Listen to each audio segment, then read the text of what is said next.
My name is Margaret Gray Kramer, and today I'm going to show you all how to use a smart board or a smart notebook in order to teach your students with a little bit more visual aid. So today you can see that we're talking about living things and non-living things. One of the aspects of this that I really do love right off the bat is the fact that we've got a lot of pictures, which are incredibly captivating to a child audience, and it automatically can start a discussion off the bat of what's living, what's non-living, and why do you believe so.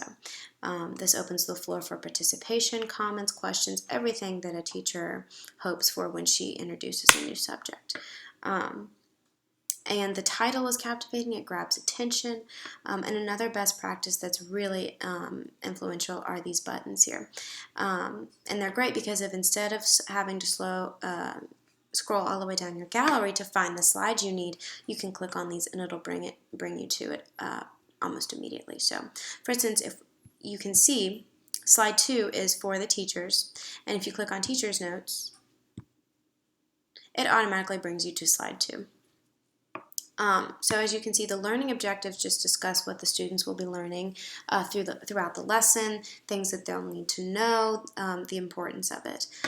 Teacher's notes just discuss the grade level and the subject, and really the fact that yes, this is science, but it also is incorporating writing, reading, spelling, and many other skills that are beneficial for young children to learn, which is also incredibly amazing that you can combine them all instead of just teaching them one. And then you have the lesson notes, which just go over what's going to be discussed in each slide. This is especially beneficial to the teacher because it allows him or her to have an outline and know it's sort of how it's going to be planned out, which is always good. Now if we go back to the home page, you'll see there was another button here, and that's for lesson. So if we click on lesson, and it brings us to this question: how do you know if something is living? And this automatically starts the topic of content and what's going to be discussed. So then we come down here to slide 4, and we've got an activity.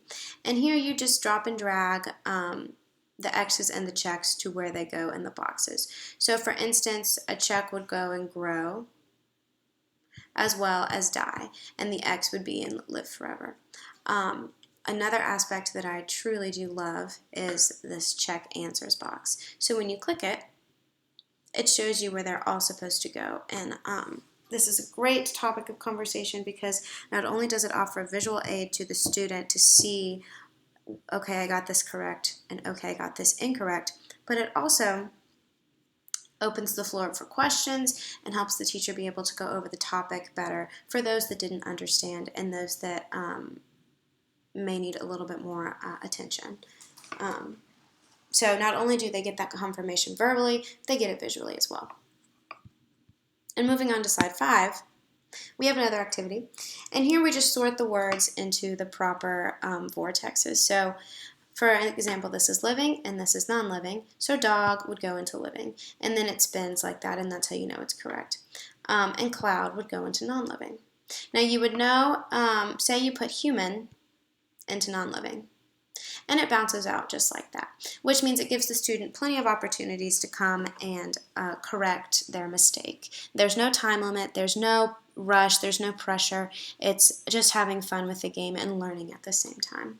And clearly the student would need to be able to read well and understand the word in order to place it properly. So this is also enhancing another needed skill.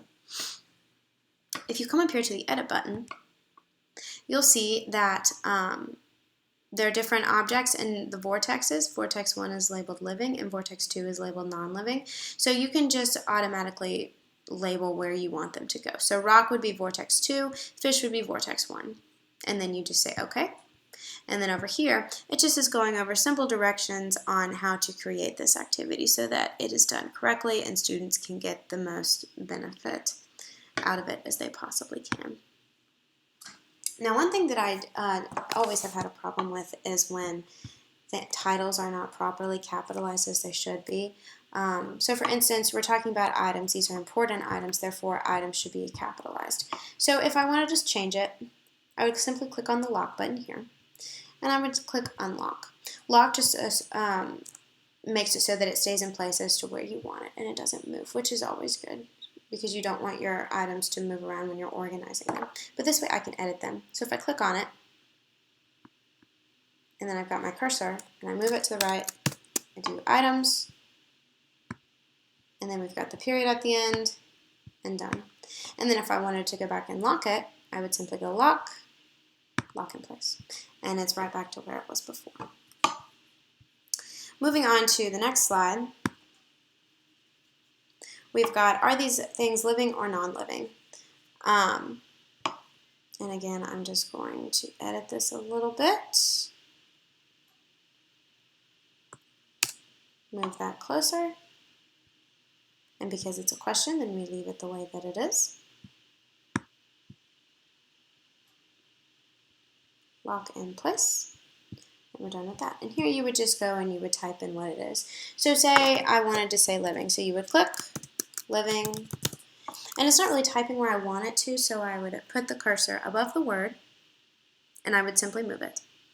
And this allows me to make it bigger if I wish, or smaller. And I can even use a little green button here and turn it in a circle if I wish. But it's the most clear like that, I think. And then we've got our check answers box, and we click it. And you'll notice that this time it moved us, because we started at slide 6, and we are now on slide 12. So that button was a link to the other slide. So not only does it show you the proper answers, it has them separated so that you can do it yourself while going back and forth and checking if the answers are correct or incorrect. This is also incredibly beneficial because it keeps that visual aid, and it makes it very easy to get to. So then you can just click the back button, and we're back to where we started. So then moving along, slide 7 is another instruction slide, and it's just telling us to circle the living things in red and the non-living in blue. So we go to the slide, and some of them are already circled, you can see. So you would simply go to the pin, and if you wanted to circle red, you would click the red, and then you would draw a circle around that living thing, if I can make the circle. Now say I wanted to do one, but it was incorrect. So say I tried to say that these little things of grass are non-living. Then I would come up here, and I realized it was wrong. I click the eraser. You have different sizes. I think I'll stick with the medium. And you can just come and you can just erase the line, and then start over from scratch. And then if you're content with your answers, again, you would click check. Oh, we have to go back up to the cursor. Click the cursor. Come back down, click check answers. And it shows us where we are, and we're on slide 13. And then if we wanted to go back, we click the back button, and we're back to where we started. So you can work on it as long as you like. Moving on to slide 9. Here you just drag and drop the words in the spaces they're supposed to go. So you simply click and you move however which way you please. And this doesn't reset for you, but if you did get it wrong, you would simply say check answers. It would take you to the proper page, and it would show you the right word and where it goes. And then we click back, and again you can start over. So then moving along, and then slide 10 is our last slide where you do it on your own, and you simply just drag the objects into the proper circles to show the diagram. And then you check answer, and it shows for you. And we even have a little good job at the very end to just make students feel good about themselves. So bottom line, this project is very engaging, and it captures attention, and the theme itself just promotes living and the environment with how green it is. I really do enjoy that, and I like how it's consistent throughout. A couple things I would change probably are just to make the pictures more in place of where I want them. So for instance, if I wanted to move the bird, I would click the lock button. Well, it's freezing right now. If I want to move the airplane, click the lock button. I don't know why it's not working. There we go.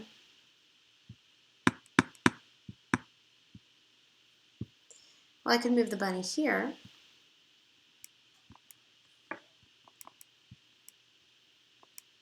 And then I would click the arrow and I would lock it in place. For some reason, it's not cooperating, but that's exactly what you would do. Same with this. If I wanted to move it, I can't because it has the lock button, so I click it, press the lock button, and I would move it. And I don't know why it's not working, but it isn't. But that's what you would do. Another aspect that we saw down here is that this slide is separate from the others.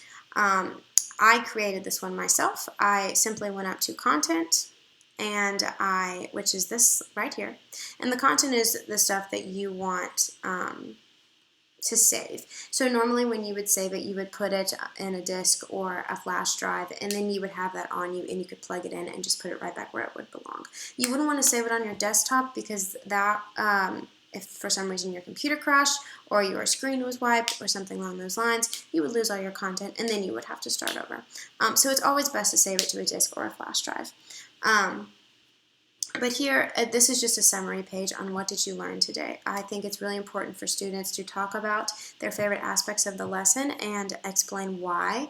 So here we would just have every student go down and they would write 1 or 2 facts that they learned from the lesson and explain why. And one aspect that I also really enjoyed is highlighting. So the important fact. So here we highlighted living things cannot live forever. So if we wanted to undo that, for instance, we would go here. We would click the eraser, and we would simply erase it. And if we wanted to keep it, we would go to the marker, we would click the yellow, we would click highlighter, and we would just highlight it once again, as you can see. And that just saves the information for us and makes it stand out so that we know what we're talking about. One other aspect that I really like in this tool is that sounds are able to be created. And one way that you go about that, see, we have our monkey here, and if you click on the speaker,